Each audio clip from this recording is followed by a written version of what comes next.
How concerned should the Lakers be? I'd be moderately concerned. Oh. Yeah, because I do not view this like I view, because the Timberwolves are 21 of 42 from three. So you'd be like, a team makes 20 plus threes, 50%. What are you going to do? That's not how I viewed this game, because when the Warriors beat them on a similar shooting performance, that game was close, and it felt more fluky, and it felt like, okay, like, is that, and the Lakers had anomalous bad shooting, and it was still close. So I came in here, and you got annoyed with me, and I was like, that game doesn't concern me. Yep. This felt different, in part because of those 42 threes, 37 were classified as either wide open or open, and I said on Friday that I thought that Ant would have a huge game because the Lakers wouldn't do what they did, which was basically collapse the paint, send extra help to Ant, and leave guys open. Now, that wasn't because I had intel. It wasn't because J.J. Redick shared the plan with me. It's just because I thought that's what they should do, and they've been a well-coached, smart team. And I'm not criticizing J.J. because he's done a great job. That was not their approach, and Ant killed him for it. And so I understand, because they don't have a rim protector, they feel the extra pressure to, pack the paint, so be it.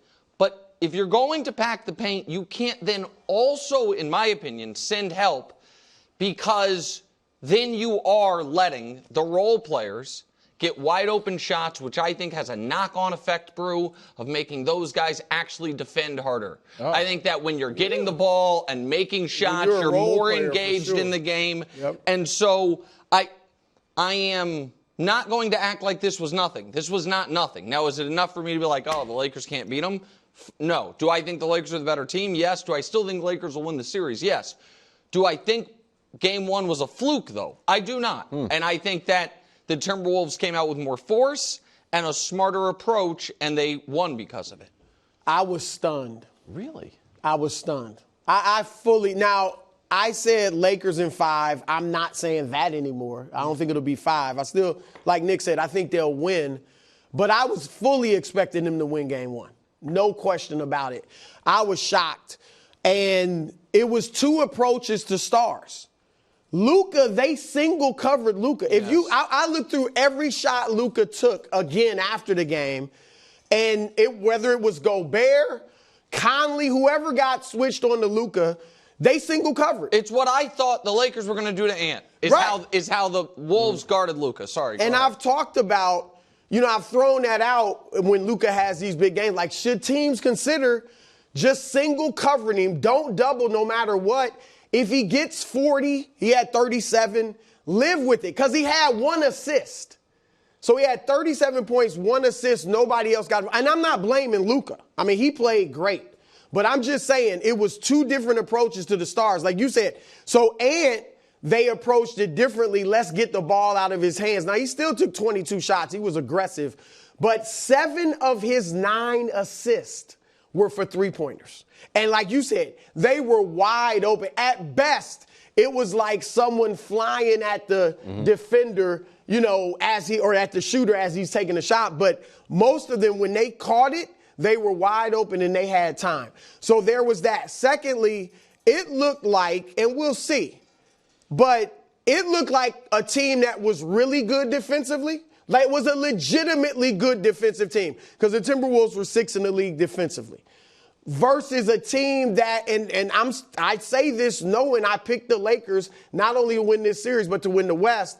It looked against a team that looked like a Fugazi defensive team.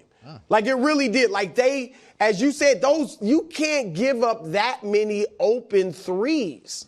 And when they were, playing great defense at that one point during the season, we all knew it was because teams were missing an inordinate amount of the threes. I don't think it was just that. But no, I'm not saying that was just it, but it was that teams were missing a lot of threes. So I'm not, like I said, obviously I'm not writing the Lakers off, but those were 2 things that stuck out for me. I don't expect, if Jaden McDaniels is going to shoot, 100. He's a 33% three-point shooter. He was 3 for 3. That's not a ton, but still, he had 25. Well, Jaden and Nas combining for almost 50 is And Julius Randle didn't play a great game, but hit 4 of 6 threes. So if they're going to shoot that well from 3, then it's going to be tough. So real quick, before you go, Wilds, and I think Wilds is probably, I bet our responses here were a little different than you anticipated, which has maybe put you in a bit of a rhetorical lot like me, corner. honestly, leading up to the game. I'm glad you guys, this finally stuck. Who did you pick for the game? Here's the weird thing. No. Just answer these two questions and then tell me the weird thing. It's like you end up absorbing your friend's stuff. You can't do that. That's not true. That's not You guys true. now sound like me, and I sound like you. No, it kind of all happened. Analyzing what happened. I've been analyzing that for the whole year, and I was called a hater. No. I was like, hey, by the way, they're not a real defense. And you're like, you know what? I watched every 3. A Fugazi defense. I've been saying that. We have all been saying that was their approach. Hold on. But I want to say something about Julius Randle, but I do want to address this. Your analysis cannot be when you're right, and when you're wrong, it's because we swayed you. But you swayed me. You guys did a good job. No, that's what you've done. You did that with the NFL as well. You did that. You were like, oh, you convinced me on the Chiefs. Otherwise, I wouldn't believe you. You can't do that. And so your analysis of this series was actually more surface level than Bruce or mine, which was Luka will win 2, LeBron will win 2. Yeah, which, if that's what you believe, Luka was supposed to win this. You should not at all be swayed or rattled. So I believe in the Lakers. Okay, this guy is Here's so what I'm worried about, though. Go ahead. Then you can get back to your Julius Randle point. I derailed it. Jane McDaniels, here was his quote. And this hurts. This is kind of like the domino effect about the threes you were talking about. I just noticed at certain times when they had no rim protector in the game, when Jackson Hayes wasn't on the court. He didn't play much. I mean, if he's not on the court, I'm basically the tallest person out there. Yeah. And he was just like, no, easy buckets, collapse, kick out. Yeah. And that's the point that because I do think the Lakers have the capability, because we can't say that, well, if you don't have size, you can't be a good defense, because the Warriors don't have size. They're the best defense in basketball. Right. Now, the Lakers do not have Draymond, Jimmy Butler to have the best defense in basketball, but it can't simply be, they're too small to be a good defense, when the best defense or second best defense, depending on how you see them versus OKC, does not have size at all, and they're a great defense. So I do think the Lakers have the capability to be a good defense. What I think is they tried to take away everything, and so they took away nothing. They were like, we're not going to give you shots at the rim, and we're not going to let your best player get off in Anthony Edwards, and that instead gave professional basketball players practice shots for 3 quarters. Right. And that can't happen. Like, there are certain guys that you can say, like the way the Clippers were guarding Russ, the way you will see certain guys be like, you know what, you actually can have practice shots. We will be 10 feet away from you the whole time. You can't do that, though, honestly, to anyone that I'm trying to think. The Timberwolves, no, none of Timberwolves are a top 5. Right, and every guy, except for Gobert, of course, every guy they play will confidently shoot. The Julius Randle stuff, 2 things gave me confidence, at least going into game 2. One is, I do think, we haven't said his name, Austin Reeves will be better. Austin Reeves struggled mightily. But the other one was this. I know Julius Randle hit his threes. That he also had 7 turnovers, and he seemed a little too eager to, okay, LeBron, I got something for you. And I think that's going to work against him. Foul. Yeah, I mean, and it was, he seemed good for him for wanting to take on the challenge of LeBron. I just think that is going to work against them, and it seemed like there was a real, if you guys remember, the Lakers let Julius Randle walk to create the cap space originally to sign LeBron. That was not ever, You think that's still a sore spot? Well, I just know in the moment it was. Yeah. I know in the moment he thought them letting him walk was disrespectful. He's a 6th pick of the draft for them. And so that was a bright spot to me, as I wasn't like, oh, this is going to be a different Julius Randle. That's not what I saw. LeBron had a quiet game, 19 points, had a slow start.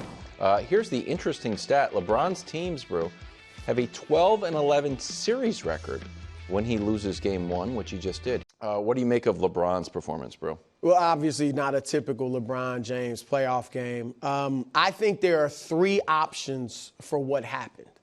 The first option, which is obviously what all the Laker fans are hoping for, is that it was a typical LeBron feel-out game. He's done that throughout his career, where he comes out in the first game of a series trying to figure out what the opponent's going to do, what his teammates, how they're playing, what they may do. If that's the case, then that's the best case scenario for the Lakers. Second option, he's banged up. Like we know he had like a hip flexor. The groin was supposedly bothering him. So, and I'll tell you what, one of the thing that has been most surprising to me this season about LeBron's play is not the production, because he's been throughout the last few years producing these numbers. It was the explosiveness, the athleticism that accompanied the production, like dunking on people and things like all the block shots. And yesterday, he looked nothing. Yesterday, he played an old man game. Like, if you look at when he tried, and we got some video, everybody saw this in the second quarter, he goes to the rim. Nas Reed says, get that out of here. Then again, he does the same thing, and Gobert does it almost like the next play. They were very close together. And when you looked at a lot of LeBron's buckets, he took threes, he only hit one. But, it was a little back down if he had a smaller guy on him, maybe a turnaround jumper. Some of his layups like pump fakes, that's the old man stuff. I can't just explode over you anymore, so I got to pump fake, get you in the air and go up. So it looked like physically he wasn't himself. And so that's the second option. The third is that is this a bad matchup for LeBron? Because if you look at his numbers in the regular season against Minnesota, didn't put up great numbers. His overall numbers are on the left. His numbers versus Minnesota, everything's down. Rebounds, he rebounded well. But assists, that's an unusually low number of assists for LeBron. Points is under 20. Look at the shooting percentages, though. So does their length and athleticism bother him at all? Like, to me, those are the options. As I said, you're hoping as a Laker fan it's a feel-out game. But, look, they were 2-1 in the regular season in those 3 games LeBron played. So maybe they can beat him without him. But I honestly feel if they have to get LeBron and Luka playing near their peak. Now, Luka was at his peak. LeBron has to be right near the peak he's been playing at this year for them to win. If this is the LeBron they get throughout the series, they're not winning. So I did think, because he had that explosion you're talking about on that one chase down block and a couple moments he had one dunk, the dunk, I don't. The dunk was there was no one around. It was impressive, but it wasn't different. His typical. Right, and so it felt to me like he was almost playing like a rich man's Draymond game, which is not going to be good enough for the Lakers in this series, meaning expending most of his energy on defense, taking on bigger guys. He had a few strips, I think one of Gobert, one of Julius Randle. They need more scoring from him, flatly. Now, if there's a game when Austin has it going and it's like, oh, there's going to be a big Austin game, then maybe he can take a step back in that. But he needs to be more assertive early. I think that what was weird was he had 0 points in the first quarter, but that was also the Lakers' best quarter. You know what I mean? And so it seemed like, after the first quarter, it looked like, this is best case scenario for the Lakers. LeBron can keep it in second, third gear. Right. Luka's going to cook them up. Timberwolves getting punched in the mouth. And then it was an onslaught from there the next 2 quarters. Lakers made a small little rally late. I am curious if the Lakers need to go smaller. Oh, that's interesting. If they need, to me, 8 minutes is not acceptable. Jackson Hayes, 0 or 15 plus. 8, I'm like, what are we doing? And I know sometimes they're like, we want him to jump center, and we want to also see how it's working. But the Timberwolves seem almost rude in their refusal to pass the ball to Rudy Gobert. It does not matter who's on the court. It doesn't matter how small people are. So a lineup of Luka, Reeves, Dorian Finney-Smith, Rui, with LeBron James playing center. Like, you know what? If you want to work post-ups on Rudy Gobert against LeBron James, good luck. with Gabe Vincent coming in at times and Vanderbilt coming in at times for people in there, I wonder if that is a potential wrinkle.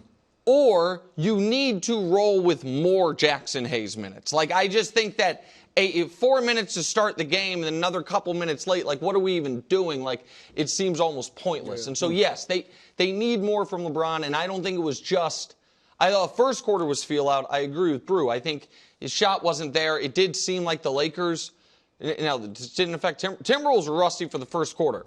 Lakers, it seemed like a team like they had – kind of taken off the last couple games, the week off, and they just didn't have it, and JJ said it. Okay. The Thunder, meanwhile, set the NBA record for point differential and proved it in Game 1, beating the Grizzlies by 51. Oddly, SGA only had 15, but John Moran is not putting too much stock into the blowout. We won't lose by 52, I promise you. You have my word. 51-point loss, something or nothing, bro. It was something. Something scary for the rest of the league. I mean, OKC, that was a statement game by them. You could have won by 18. You could have won by 24. 51, and I get it, Memphis with the play-in and, the short turnaround, all that stuff. But 51? Like, that was and again, as you said earlier, SGA didn't even have a good game. He was 4 for 13. He had scored 20 plus points. in 74 straight games. And now that's a regular season streak, so that keeps going for record-wise. But it's the fewest points he has scored since the first week of the season. It was, and again, it wasn't like he wasn't shooting. No. Like he was just passing. No, he just didn't have his shot. And Jalen Williams, who has to be big for them, was with 20 points. Chet looked ready, 19, 10 rebounds, 2 blocks. Like, they looked great. And so it was definitely something scary for them. And Memphis, it looked to me like the difference between a team that is locked in and focused on the right thing, like we want to win a championship, versus a silly team that's just out there playing. I mean, that's really what it looked like. And Ja wasn't – he was the best Grizzly. I mean, he wasn't great. He was 6 for 17. But the rest of – Desmond Bane, 9 points. Triple J, Jaren Jackson Jr., 4 points, 2 for 13. And look, I understand he's a good player. But he's overrated to me. All right, first of all, you're 6'10". Yes. Oh, because he doesn't rebound? You're 6'10", and you're getting fewer than 6 rebounds a game.